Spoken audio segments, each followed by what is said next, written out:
January 12, 1888, was a day of tragedy in our nation's history. It was the day of the storm, now commonly called the Children's Blizzard. It is estimated that at least 250 people died in this storm over multiple states. 90% of the fatalities were children.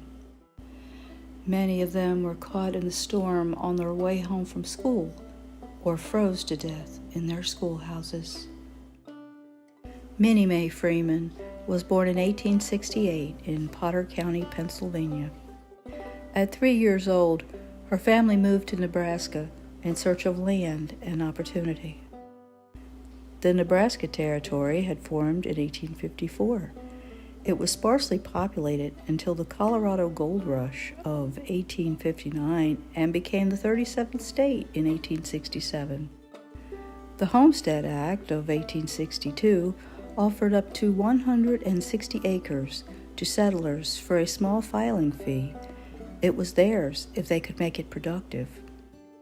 Because wood was so scarce on the prairie, the first homes were made with the sod.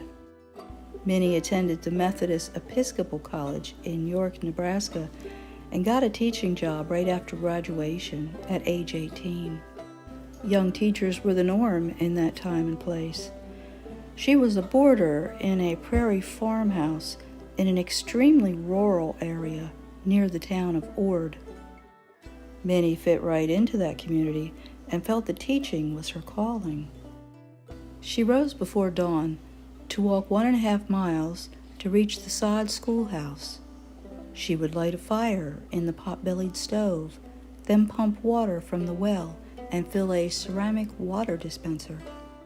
Soon after her chores were complete, the students would arrive. There were 13 of them, aged 5 to 15. The National Weather Service, then part of the Army Signal Corps, predicted that January 12, 1888, would be a sunny, warm morning, turning cold in the afternoon. The weather had been pleasant enough to melt away the remains of the last week's snow. Minnie held the class outdoors to take advantage of the mild day. It was around noon when she saw a band of storms on the horizon. Since Minnie had grown up on these plains, she was aware of their moody and changeable nature. She quickly herded the students back into the schoolhouse.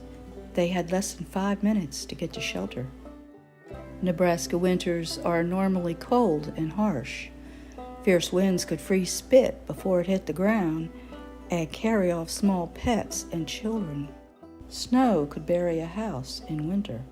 Summers could be extremely hot, with dry winds, and massive thunderstorms could break out on any summer afternoon. In just a few minutes, the winds reached 80 miles an hour. The temperature dropped from near 50 down to 0. Hail began to fall, then turned to heavy snow. The Weather Service reported a fall of 100 degrees in only 10 to 12 hours.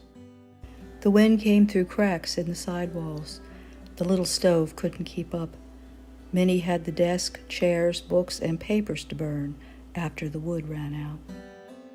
The door and hinges began to fail, hanging awkwardly and blowing open. The view out the door was of nothing, the total white of snow and wind. The older boys tried to reattach the door, but then the tar paper roof detached and disappeared. It was a matter of life and death for the 14 souls, and Minnie was in charge. They had to go somewhere safe and warm. The children weren't dressed for winter, let alone a storm like this. They huddled together near the stove. The storm could last a long time or blow over. Either was possible. Minnie led the children in prayer. She took a roll of twine and tied one student to the next and finally to herself. They headed out. She was most familiar with the route to the farmhouse where she boarded, but now she had to walk it blind. No features stood out on the prairie, and not even their own feet could be seen. North, south, east, and west all looked the same. She relied on her gut and internal compass. The snow blew sideways, striking exposed skin like little needles. Against all odds, Minnie led them all to safety to the farmhouse. All had survived. For a few years, Minnie was a national heroine. Songs and poems were written about her and published in the newspapers. Minnie received at least 50 marriage proposals. 3 years later, she married a prosperous farmer in Nebraska. They relocated to Chicago. As a famous heroine, Minnie went on to an illustrious career in politics and society.